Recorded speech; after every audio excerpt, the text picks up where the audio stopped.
אהבה זה אף פעם לא יהיה מספיק כדי לשמר את המערכת יחסים שלך. כל אחד עם חצי מוח יכול להתאהב. אבל חיבור, אינטימיות וביטחון זה מה שבאמת יחזיק את הקשר שלך. וזה דורש ממך הרבה יותר כדי לתחזק. הנה שאלה יותר טובה. האם אתם מכבדים אחד את השנייה? האם הבן זוג שלך מרגיש מוערך? האם אתם עובדים כדי להוסיף אחד לשנייה לחיים? האם את לוקחת אחריות שאת מפשלת בקשר? האם את יכולה להקשיב שהצד השני מספר לך שהחבת לו?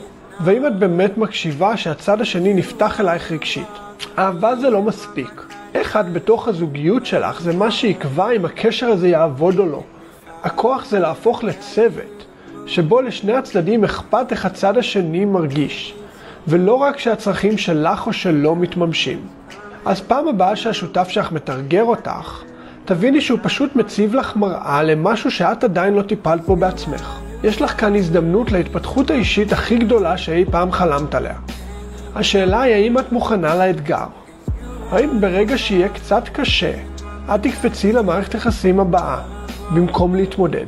אם את רוצה ללמוד עוד, תלחצי על העוקב.